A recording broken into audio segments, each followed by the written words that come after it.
খুবই অল্প উপকরণ দিয়ে বানিয়ে নাও সহজ পদ্ধতিতে এই রেসিপিটি গরম ভাতের সাথে অপূর্ব লাগে।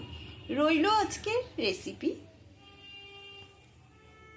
বন্ধুরা, আমি গোপা, তোমরা দেখছো happy with Gopa kitchen cooking.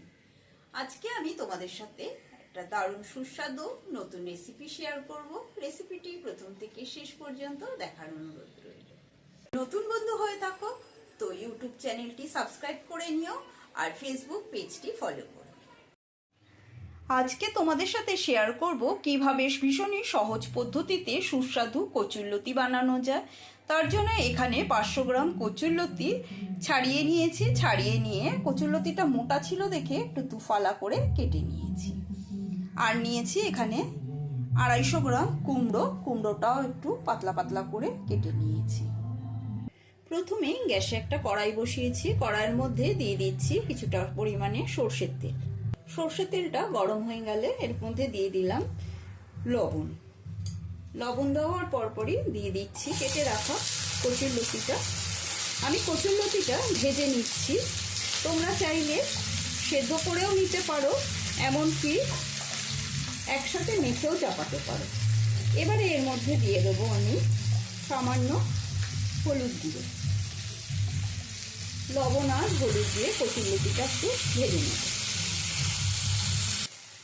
কচুরলতিটা একটু ভাজা ভাজা করে নিয়েছি। এবারে কচুরলতিটা তুলে নেব। কচুরলতিটা যদি ভেজে রান্না করো তবে তার টেস্টটা একটু বেশি ভালো হয়, সেই জন্য ভেজে নিলাম। লতিটা তুলে নেওয়ার পরে যে বাকি তেলটা রয়েছে সেই তেলের মধ্যে কুমড়োটাও ভেজে নেব। কুমড়োর মধ্যেও দিয়ে দিচ্ছি লবণ আর সামান্য হলুদ গুঁড়ো।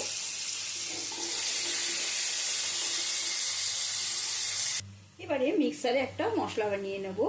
এখানে নিয়েছি 2 চামচ পোস্ত, তোমরা চাইলে সর্ষে দিয়েও করতে পারো। নিয়েছি 6টা কাঁচা লঙ্কা, ঝালটা নিজেদের পরিমাণ বুঝে ব্যবহার করবে। আর এখানে নিয়েছি 2টো পেঁয়াজ কুচি, তার মধ্যে হাফ পেঁয়াজের মধ্যে দেব আর হাফটা রেখে দেব। দিয়ে দিচ্ছি সামান্য জল, দিয়ে এবার পেস্ট বানিয়ে নেব। মিহি পেস্ট করে নেওয়া হয়ে গেল।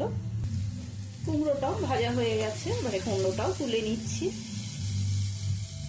কুমড়োটা ভেজে তুলে নেওয়ার পরে কড়াইয়ের মধ্যে আবারও 4 চামচ মতো সর্ষের তেল দিয়ে দিচ্ছি। সর্ষের তেলটা গরম হয়ে গেলে দিয়ে দিচ্ছি পেঁয়াজ কুচি। পেঁয়াজ কুচিটা একটু ভেজে নেব।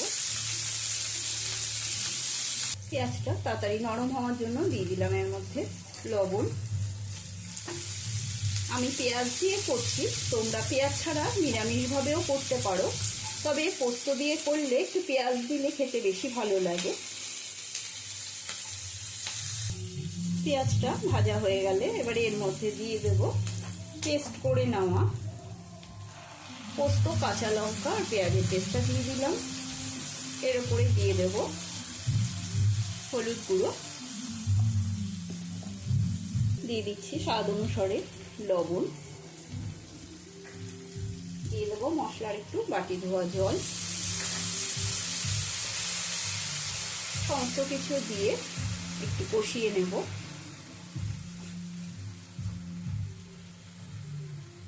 পোস্তটা সামান্য কষিয়ে নিয়ে এবার এর উপর দিয়ে দেব ভেজে রাখা লতিগুলো।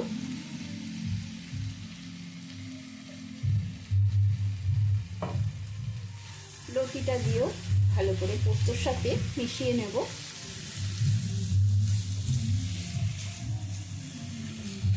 এই কচুরলতিটা গরম ভাতের সাথে দারুণ লাগে।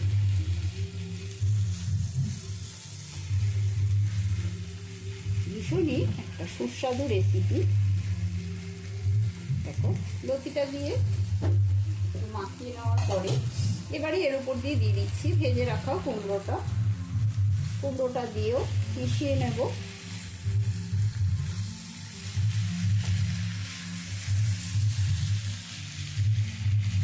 ভালো করে মিশিয়ে নেওয়ার পরে ওপর দিয়ে দেবো একটু সামান্য মিক্সার ধোয়া জল।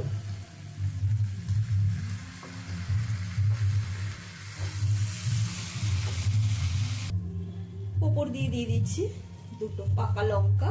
এবারে ঢাকা বন্ধ করে দেবো 5 মিনিটের জন্য, গ্যাসের স্টিমটা লোতে রেখে। 5 মিনিট বাদে ঢাকাটা সরিয়ে দিচ্ছি। বাহ, খুব সুন্দর কিন্তু একটা গন্ধ বেরিয়েছে। ওপর থেকে দিয়ে দিচ্ছি সামান্য চিনি। এটা অপশনাল, তোমাদের পছন্দ হলে দেবে, না হলে দিতে হবে না। এবারে একটু নেড়ে নেব।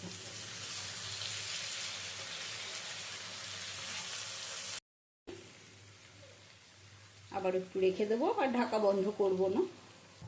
লতি থেকে যখন পুরো জলটা একবারে শুকিয়ে যাবে আর এরকম তেল ছেড়ে ছেড়ে আসবে, তখনই বুঝবে হয়ে গেছে।